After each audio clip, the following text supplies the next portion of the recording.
El país está de luto por el ataque terrorista del ELN que le costó la vida a 7 soldados en una base militar en el corregimiento El Juncal, cerca de Aguachica, Cesar. En honor a su memoria, recordamos sus nombres. Allí están. Soldado profesional Jaime Alejandro Cárdenas Ramírez. Soldado profesional Mateo Pino Pulgarín. Soldado profesional Juan David Pérez Vides. Soldado profesional Kevin Andrés Méndez Torres. Soldado profesional John Freddy Moreno Sierra. Soldado Brandon Daniel Valderrama Martínez. Y el soldado profesional Jorge Mario Orozco Díaz, quien falleció esta mañana. Pues este ataque con drones y proyectiles de fabricación casera lanzados desde una rampa dejó heridos a otros 30 uniformados, 5 de los cuales se encuentran bajo pronóstico reservado. Esta es la historia. Le acabaron de meter un atentado al batallón, 6 cilindros bombas y se están dando plomo. Eran las 8 de la noche cuando una ola de bombardeos proveniente de drones cayó sobre un batallón de instrucción y entrenamiento del Ejército Nacional en Aguachica, Cesar. Los uniformados que se encontraban en el batallón Ricaurte de la vereda El Juncal fueron atacados sin piedad con explosivos y ráfagas de fusil. Se encontraban descansando en este momento para seguir haciendo tareas en las horas de la madrugada cuando son sorprendidos por este ataque. En cuestión de segundos, el Frente Camilo Torres del ELN lanzó el ataque con cerca de 4 drones y 3 artefactos tipo Tatuco. Estos artefactos explosivos fueron lanzados de manera rápida, lo cual impidió la reacción por parte de las tropas. Fueron en cuestión de segundos donde dejaron ubicado el vehículo y pues obviamente lo activaron de manera inmediata. En medio del caos y la desesperación, 31 uniformados que resultaron heridos fueron trasladados a 2 centros hospitalarios. 5 de ellos requirieron atención especializada por la gravedad de las lesiones y 6 soldados profesionales fallecieron durante el ataque. Se trata de Jaime Alejandro Cárdenas Ramírez, Mateo Pino Pulgarín, Juan David Pérez, Kevin Andrés Méndez Torres, John Freddy Moreno Sierra, Brandon Daniel Valderrama Martínez. Horas después se notificó el fallecimiento de otro uniformado, Jorge Mario Orozco Díaz. Nosotros estábamos en máxima alerta en razón a las manifestaciones y las publicaciones que habían realizado el ELN, especialmente el Frente Camilo Torres. Lamentablemente, con las capacidades que tienen, nos generan esta afectación en el puesto de mando de nuestro batallón. Según el ejército, estos son los rostros de quienes estarían detrás del ataque. José Sánchez Navarro, alias Wilser, principal cabecilla de la estructura Camilo Torres del ELN, con una orden de captura vigente, y Alonso Contreras Ramírez, alias Fercho. Terrorismo que, según el ministro de Defensa, es una amenaza que debe ser desmantelada. Aseguró que dio la orden de desplegar todas las capacidades para dar con los responsables y ofreció una recompensa de hasta 200 millones de pesos por información que permita anticipar ataques terroristas. Un atentado más que retrata la crudeza de la guerra, esta vez en Aguachica, Cesar, territorio que amanece con toque de queda y en medio de la zozobra y la incertidumbre. Precisamente conocimos el testimonio de uno de los soldados sobrevivientes que resultó herido en medio del ataque terrorista y quien recordó los momentos de angustia que vivieron cuando ya se alistaban para tomar un descanso luego de una formación al final del día. No, pues nosotros estábamos formando como todas las noches, a las 19 horas pasábamos a formar. Cuando se terminó la recogida y todo el mundo íbamos a descansar, cuando de un momento a otro se escucharon unos estruendos, todo el mundo empezó a correr, a gritar, que se cubrieran, que no dieran mucha silueta, y de un momento a otro empezó a llover los explosivos, que en algunos nos cayó cerca. Mucho dolor, angustia al verlo así, pero hay que ser fuertes y salir adelante. Que tengan conciencia, ellos también son humanos como nosotros, también sentimos. Lo que siempre me ha gustado y es mi anhelo, que nos ayuden cada cosa que se den cuenta, sepan, nos hagan saber, que así podemos, con esas informaciones podemos librar muchas vidas que puedan caer en esas consecuencias. De Aguachica. Nicole Buitrago, ¿cuál es el parte médico de los uniformados? Estefanía, en medio del lamentable saldo de 7 soldados asesinados, 26 corrieron con un poco de suerte. Fueron trasladados anoche con heridas un poco más leves a 2 hospitales de Aguachica. En este momento están en observación sin ningún contratiempo físico. 23 de ellos van a ser dados de alta en las próximas horas, según lo ha informado uno de los centros médicos. Pero también hay que mencionar que 4 de ellos ingresaron anoche con heridas de gravedad, especialmente ocasionadas por las esquirlas producto de estas detonaciones. Algunos fueron intervenidos en esta mañana quirúrgicamente en la zona de su espalda, en las piernas. Precisamente el soldado que falleció hoy tenía graves lesiones en sus extremidades. En este momento están bajo estricta supervisión médica en el Hospital de Alta Complejidad de Aguachica. Escuchemos a la gerente de esta IPS. Ayer recibimos 23 pacientes que llegaron en diferentes estados de comorbilidad. Algunos pasaron a cirugía directamente, algunos de ellos infortunadamente fallecieron, pero la gran mayoría los tenemos hoy ya estables y probablemente con ingreso a la casa. Están recibiendo acompañamiento psicológico por parte de los profesionales del Ejército Nacional y esperan ser trasladados a zona segura luego de este ataque terrorista. En este momento, incluso el Ejército evalúa la posibilidad de trasladar a los soldados que fueron intervenidos quirúrgicamente al Hospital Militar de Bogotá. Nicole, ante este ataque terrorista del ELN, el comandante del ejército hizo un crudo diagnóstico de la situación que enfrenta el país y particularmente las fuerzas militares. Habló de una guerrilla que se volvió rica y binacional. Aseguró que el ELN y otros grupos usan mercenarios extranjeros para entrenarse en el uso de drones. Y reconoció que durante la paz total los grupos armados ilegales se han fortalecido. Esta fue la entrevista con nuestro director Juan Roberto Vargas en Noticias Caracol en Vivo. ¿Qué detalles conocen ustedes del ataque? ¿Cómo fue? ¿En qué momento? ¿En dónde está ubicado este sitio de entrenamiento? Esos detalles que son importantes conocer y que la opinión pública quiere saber en este momento. Bueno, esa es una base que está sobre la Ruta del Sol. Es muy cercano al municipio de Aguachica, prácticamente a 10 minutos de Aguachica.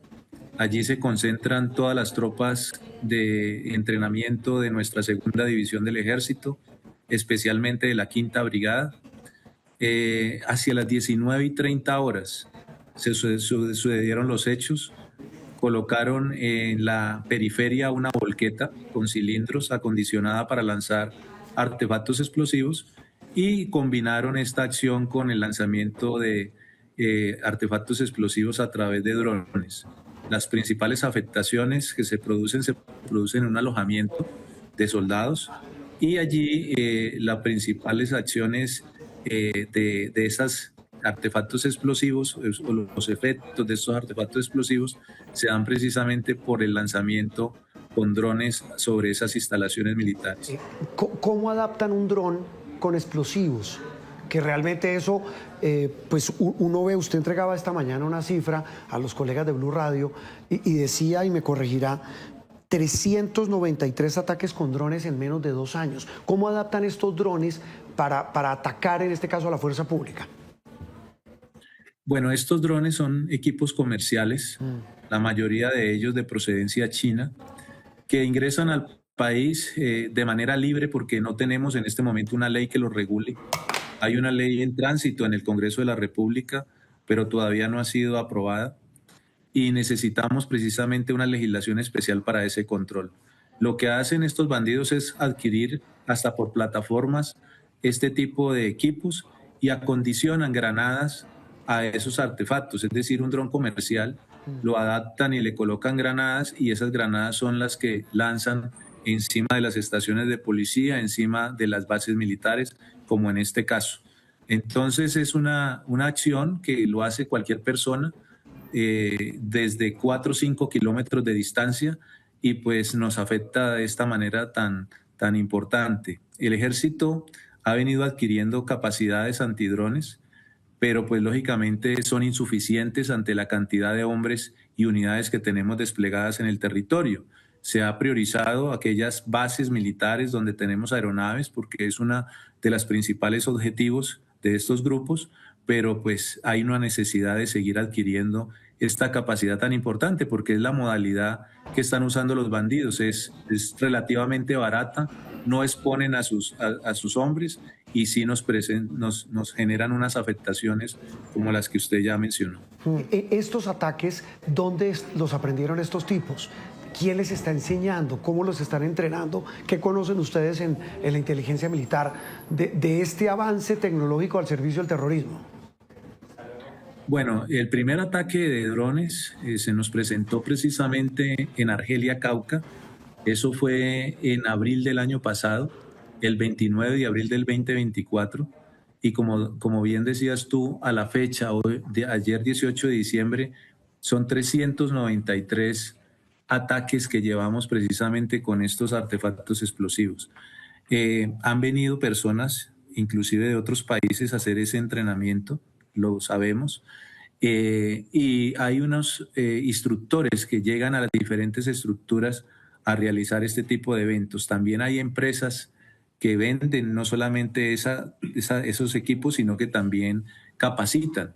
Y en eso están los bandidos invirtiendo mucho dinero para poder tener esas capacidades técnicas, como tú decías, tecnología al servicio del crimen, al servicio del terrorismo, y eso es lo que han venido haciendo con estos artefactos explosivos que nos lanzan a través de los drones. Sí, señor general, usted habla de extranjeros. ¿Se sabe de dónde estos señores que vienen a entrenar a la guerrilla o a estos grupos criminales para usar estas tecnologías, en este caso los drones? Sí sabemos de dónde vienen, pero no es prudente decirlo en este momento. ¿Se sabe algo de si algunos de esos mercenarios colombianos que están en Ucrania y que se han devuelto y que allá aprendieron a usar drones, les están enseñando, general? Bueno, allá tenemos una gran cantidad de colombianos entrenándose en eso.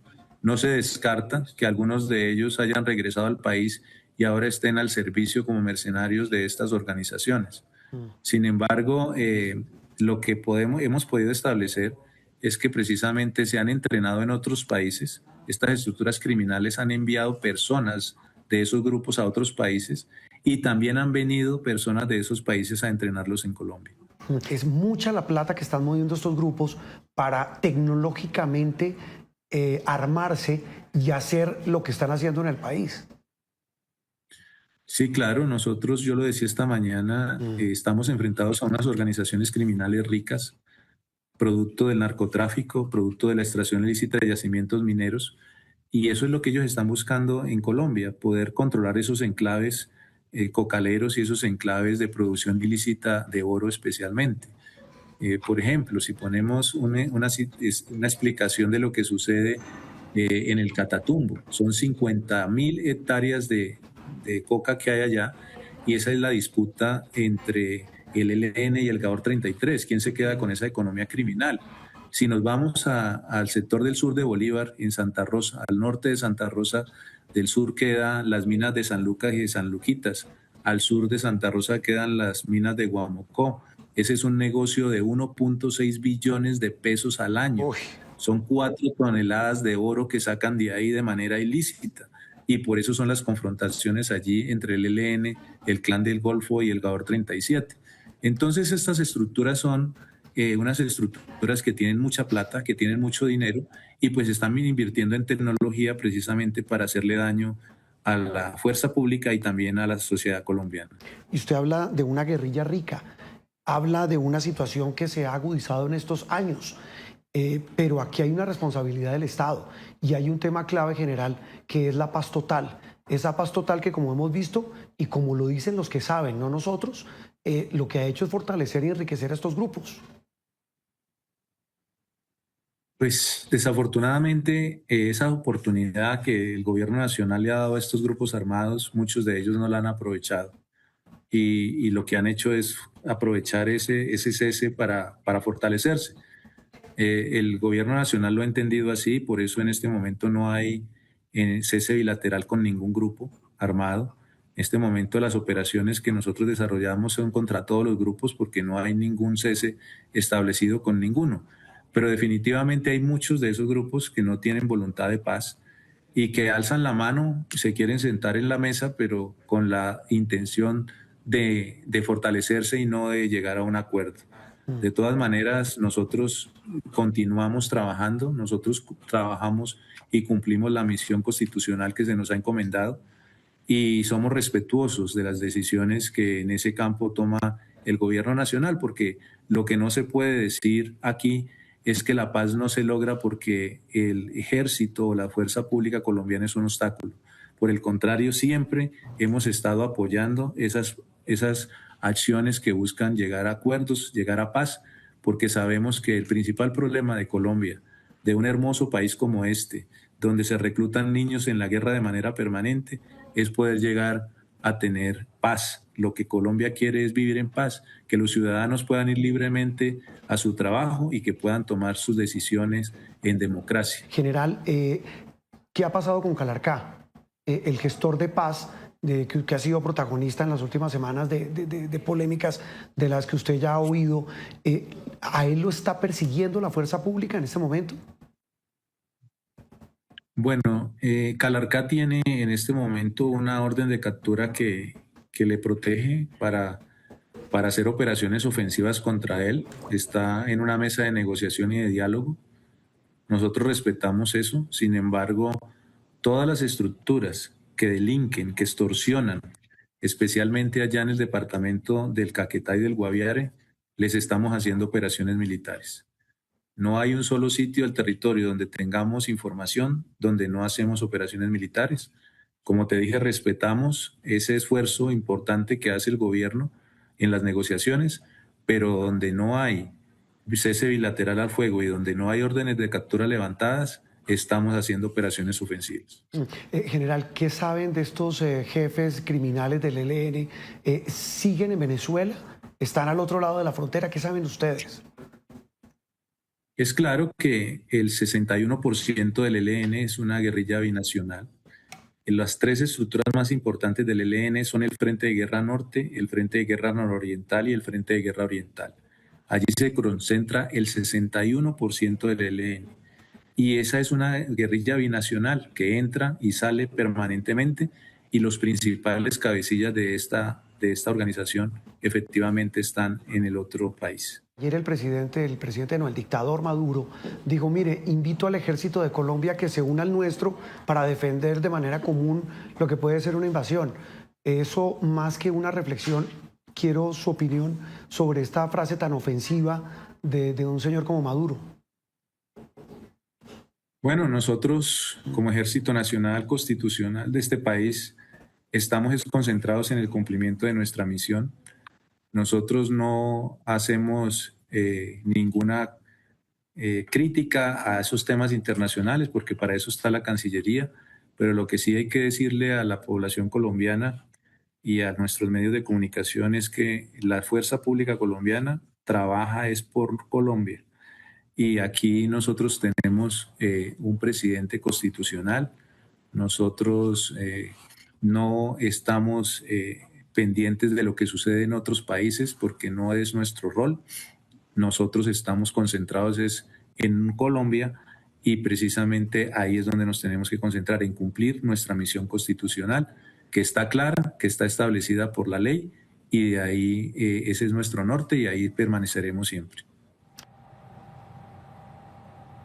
12 del mediodía, 50 minutos. El cardenal Luis José Rueda, arzobispo de Bogotá, envió un mensaje al ELN. Les dijo que están destruyendo a Colombia y que se están convirtiendo en una máquina de muertos. Yo pienso y quiero dirigirme a la conciencia de los guerrilleros, de los alzados en armas, de quienes están escuchando o viendo a Caracol en este momento. Es que un joven colombiano que entra a las filas del ELN, ¿a qué entra? ¿A defender a Colombia o a destruir a Colombia? ¿Por qué ingresa? ¿Por qué entra a las filas del terrorismo?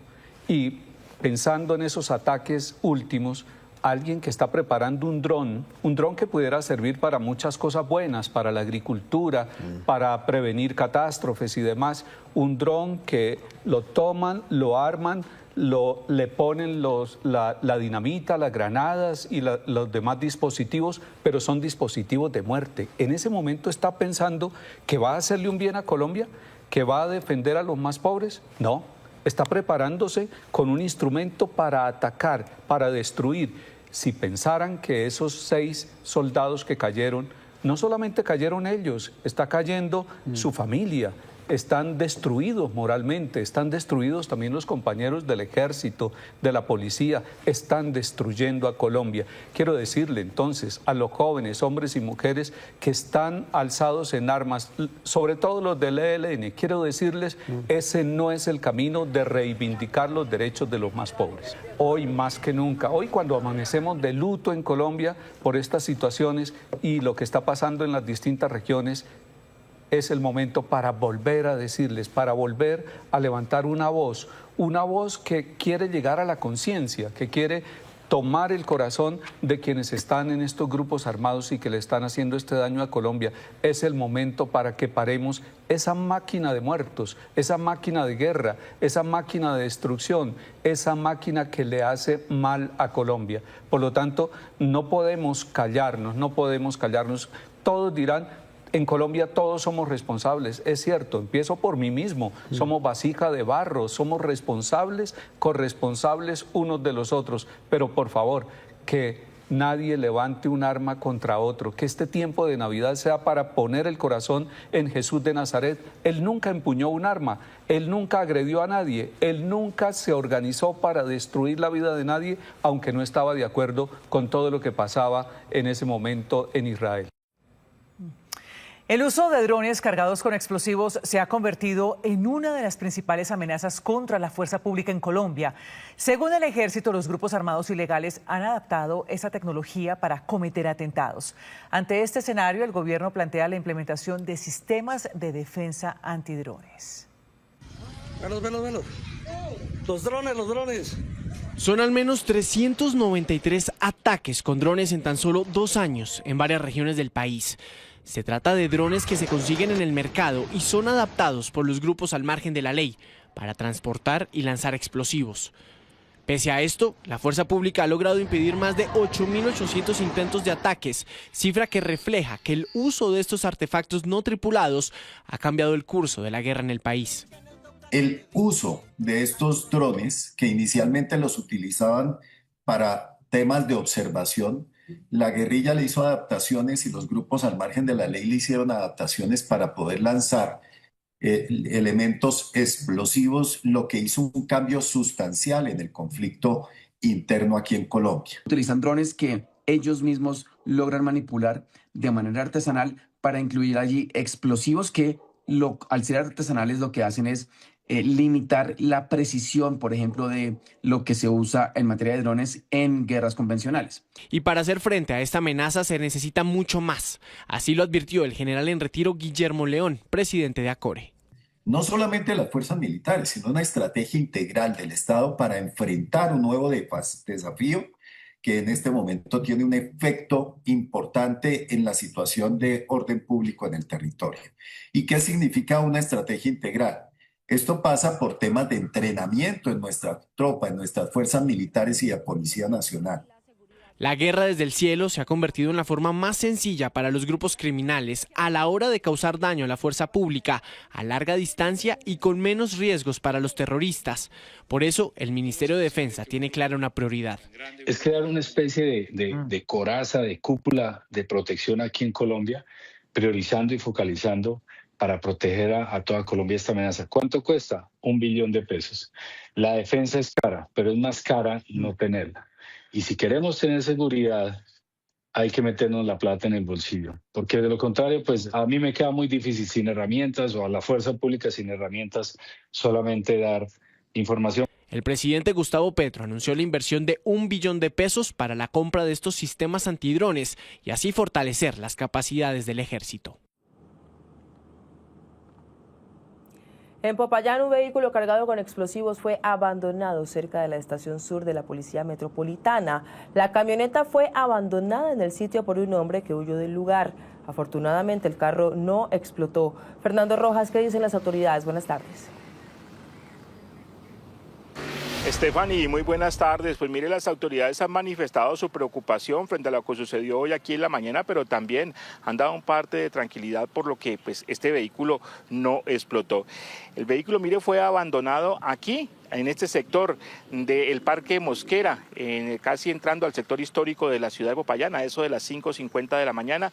Un hombre llegó hasta este sector, a escasos 20 metros de lo que se conoce como la estación sur de la Policía Metropolitana, dejó el vehículo. Por alguna extraña circunstancia el vehículo se parqueó o se estrelló mejor contra la plazoleta del Parque Mosquera. El sujeto huyó con rumbo desconocido. Poco después las autoridades llegaron y lograron determinar que el carro estaba precisamente cargado con 5 cilindros bomba cada uno de 40, la capacidad de 40 litros, lo que cual quiere decir pues que esto habría sido una detonación sin duda alguna que habría causado mucho daño alrededor de ese sector del barrio Bolívar, aquí en el sur de la ciudad de Popayán, en el centro de la ciudad de Popayán. La situación pues fue anunciada por las autoridades recientemente. Vehículo que estaba acondicionado con explosivos, se hace el procedimiento, se hace la respectiva desactivación del sistema y pues obviamente pues cabe agradecerle a nuestra comunidad que fue la que nos dio un aviso oportuno. Donde este elemento hubiera explotado, pues alcanzaba la redonda 5 cuadras a la redonda. Se habían perdido muchas vidas, daños a la planta física, a la galería, en fin, al patrimonio de la nación, porque esto es centro histórico. Es un llamado, ¿verdad?, al gobierno nacional que nos ayude, que con tecnología de inmediato, más pie de fuerza para Popayán, por favor. Mire, las autoridades hacen un llamado precisamente a la comunidad de Popayán y también al departamento del Cauca para que den aviso a las autoridades cuando se presentan este tipo de situaciones. Hoy se logró frustrar un atentado aquí en la capital del departamento del Cauca, pero hay preocupación porque esto vuelva a repetirse. Así que el llamado que hacen las autoridades es a denunciar y a colaborar para evitar que estos atentados se sigan presentando en Popayán y el departamento del Cauca. Y en todo el país, Fernando, gracias. Hasta las instalaciones de la DIAN en Tuluá, Valle del Cauca, fue llevado el féretro de Gilberto José Calao, asesinado ayer en esa población. Valentina Gallego, usted habló con la familia de esta víctima. ¿Qué le dijeron? Buenas tardes. Hola, buenas tardes. Los saludo desde el cementerio del municipio de Tuluá, donde hablamos con 2 de los hermanos del señor Gilberto José. Aseguran que era un hombre muy disciplinado, entregado y reservado con su trabajo. Y aunque no se conocen muchos detalles, su familia aseguró que había viajado hace algunos días a la ciudad de Bogotá para realizar unas denuncias por algunas situaciones que estarían pasando. Sin embargo, su hermana también dijo que vivía muy tranquilo, por eso se movilizaba siempre en su vehículo particular. Le rindieron un homenaje en las instalaciones de la DIAN, pidieron justicia por este crimen. Colaboradores, amigos y familiares de Gilberto Jesús Calao González, director de la DIAN en Tuluá, llegaron hasta las instalaciones de la entidad para recibir el féretro, rendirle un homenaje y pedir justicia por su muerte. Aunque las autoridades en el Valle no tienen registro de amenazas, su hermana Claudia Calao asegura que Gilberto Jesús había hecho unas denuncias en Bogotá. Él fue unas denuncias por un tema de cobros y él la puso en conocimiento de la fiscalía y la llevó a nivel central. Incluso estuvo en Bogotá haciendo las denuncias y contándole a la DIAN central lo que estaba pasando. Claudia relata que el atentado al parecer fue planeado desde la madrugada del martes y que los sicarios le dispararon cuando su hermano se bajaba a comprar unas arepas. Su familia le pide a las autoridades celeridad en las investigaciones. Pues lo que nos dijo la fiscalía es que ya tienen las cámaras de los sicarios venían de Cali y aparecen en las cámaras a las 4 de la mañana, venían en moto y en carro, le estaban haciendo el seguimiento. Él antes de llegar a la DIAN para comprar unas arepas y en ese momento es cuando los sicarios le disparan. Pedimos justicia para mi hermano y eso es un llamado que le hacemos a todo el país porque este asesinato vil no puede quedar en vano. Nosotros estamos destrozados porque pues era nuestro hermano y era nuestra familia y increíble que en este país se sigan matando personas inocentes, trabajadoras que trabajan por el país. Las autoridades ofrecieron una recompensa para dar con la captura de los responsables. La Gobernación del Valle del Cauca ofrece una recompensa de hasta 50 millones de pesos a todos los ciudadanos que nos puedan brindar información que nos permita la captura de los responsables de este vil asesinato. Según la familia de la víctima, Gilberto José era un hombre estricto, apasionado y reservado con su trabajo. Dice su hermana que era el tercer recaudo más importante de la DIAN a nivel nacional. El cuerpo del señor Gilberto José Calao será trasladado hasta la ciudad de Bogotá, donde su familia le dará el último adiós, mientras las autoridades en el Valle del Cauca refuerzan la seguridad en los corredores viales más importantes para lograr la captura de los responsables de este nuevo crimen.